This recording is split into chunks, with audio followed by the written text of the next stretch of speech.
Well, guys, it's always hard to know like what you should be focusing on at each rank. As instructors, we do our best to like give you our thoughts and our ideas. So this one is all about the blue belt mindset. As a blue belt, what should you be focusing on to go from blue belt to purple belt? Guys, my name is Bill Jones, head instructor of top level martial arts in beautiful downtown Cuyahoga Falls. You're watching Professor's Corner. I am a black belt under Master Pedro Sauer. Thank you for watching. Do me a favor, comment, like, subscribe. I know I always hate saying that. I feel cheesy, but it does. It really helps a lot. And you guys, always come through for me. So thank you very much for that. Listen, so the blue belt. We've all heard about the blue belt blues. I did a whole podcast about it once before. I'm not going to get into that. What I want to get in is what you should be focusing on. And the first one is no yeah buts. And what I mean by that is when a lot of times when blue belts come up to me, they say, hey, I have this problem with this situation, and I'll give them an answer, and they'll say, oh yeah, but this is how it is. And I'll say, okay, well, try this then. And they'll be like, oh yeah, but like there's always like a yeah, but like a reason that they don't think that that's going to work. And you really need to not do that. You have to go back and you have to keep trying it over and over again. Because in the end, what I've found through my experience is techniques don't fail me. I fail the technique because I don't have the mechanic correct, or some element of what I'm doing is wrong. Either it's wrong for my body style, meaning that I'm not able to move in the way that it needs to be moved, or I'm just outright doing the move wrong. And 99% of the time, that's what I see is I'll say, okay, show me. Like that's my biggest thing is someone comes up to me with a problem and I like to say, okay, well, just show me what you're doing and then I'll try to fix it. Because if I just show you what I would do, that doesn't necessarily fix you because you think that your body's doing what mine's doing, right? Like if you didn't think it was doing the same thing, you wouldn't keep doing it that way. You'd do something else. So it's real important to keep that in mind and to, work hard to avoid those yeah buts, and then they go a little bit farther. I'm going to add a little extra thing with the yeah but. Yeah, but I can't make it to class. Yeah, but I can't do that kind of workout regimen. Yeah, but we let that like infiltrate our life, that mindset. That's the negative mindset that's coming in, and that's going to crush you no matter what you're trying to do. So no yeah buts. I'm back. Little jump cut there. I had a visitor at my office, so I wanted to help them. But yeah, you can't let those yeah buts infiltrate your life. And it's one thing to allow life to temporarily set you back. Like it's going to happen. You get put on mandatory overtime for 3 weeks. So what are you going to do? You got to work, right? But at the same time, you need to find time. You need to figure it out. Don't allow that temporary setback to become a long-term setback. So that's number one, is avoid the yeah buts. Number two, become a technique collector. And I think a better way to say it is a mechanic collector.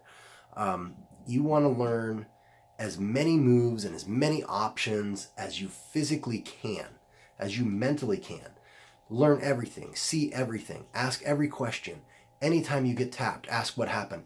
Anytime you tap someone else, ask them what they felt, what they were trying to do to you. Even if you think you know the answer, ask anyway. And the reason for this is the more you get in there, the bigger a pile you have to choose from of mechanics that you can like decide belong to you. And you're not really going to decide that at blue belt. You might start, but you might think that you are. I know a lot of blue belts who think they know what their game is. And then by the time they get to black belt, it's sometimes a very different game. And a good example of that is if you watch the high level competition, you'll see guys winning. Like they'll be like, oh, that guy's a triangle master. He triangles everyone. And like blue belt, purple belt, brown belt, he's triangling everybody, right? And they get to the black belt division and all of a sudden it stops working. And that's because they were so focused on that one thing that they didn't think to broaden their horizons. And then all of a sudden they've got black belts who already know how to beat triangle because there's a billion trianglers out there.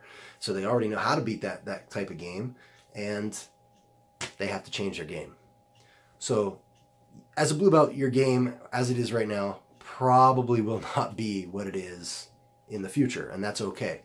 So find as many techniques and as many options as you possibly can to start seeing what you like to fit you. All right, so become a technique collector. That's number 2. And that should keep you busy for years and years. I'm a black belt, a second-degree black belt as of the date of this video, and I'm still learning different mechanics, different movements that help me become a better jiu-jitsu practitioner. And the last thing, you have to figure out a way to deal with boredom. And what I mean by that is it's easy to come in, especially as you get better and better, you're going to be getting your butt kicked a lot. But one day you're not going to be getting your butt kicked anymore. And over time, believe it or not, that can become boring. It can become boring to just sit and beat someone over and over and over again. So, what do you need to do? You need to focus on not becoming bored. And that means finding new ways. Okay, this guy, every time I roll him, I beat him with whatever. He's a sucker for the triangle. Don't allow yourself to triangle him. Maybe you say, okay, well, I have to take his back and rear naked choke. Or I have to take his back and do the sneaky Ezekiel, boom, behind him and get that. Yes, and Ezekiel can be done from the back. So do that. Okay, challenge yourself. Put yourself into situations. This guy, I can stomp the hell out of him. He gets to pass my guard, get side control, get knee mount me, take my back before I'm allowed to try any offensive moves. And then I have to escape, and then I can try to beat him. Or I have to escape his mount directly into a submission. I'm not allowed to escape and then establish like this stalling position, and my transition has to move directly to a submission.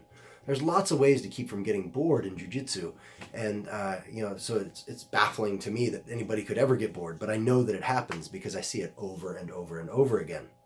So those are the 3 things I really highly recommend. 1, no yeah buts, no excuses. 2, become a technique collector. Learn as much as you can. Become an encyclopedia of jiu-jitsu. And I understand the value of being or the scared mentality people have of being like a jack of all trades, master of none, right? Yeah, I get that. But you're not going to be a master at blue belt anyway. You're just trying to dig into what's available to you. And then, as you go on, you can hopefully master some of these things later. I'll let you know if I ever get there. And the third one is learn ways to deal with the boredom. If you can't deal with the boredom that's inevitably going to come with any activity that you choose in your life, you're going to keep giving up on activity after activity after activity, because over time you're going to get to a certain level where you're like, that's pretty good, and you're never going to go farther. All right, guys, I hope this has been helpful to you. Do me a favor, comment below, like I said, like or subscribe, and ask me questions. I want to know what your thoughts are on this subject, and I want to know what other questions you might have. What kind of insights are you looking for the next Professor's Corner? I'll talk to you later. Have a great day.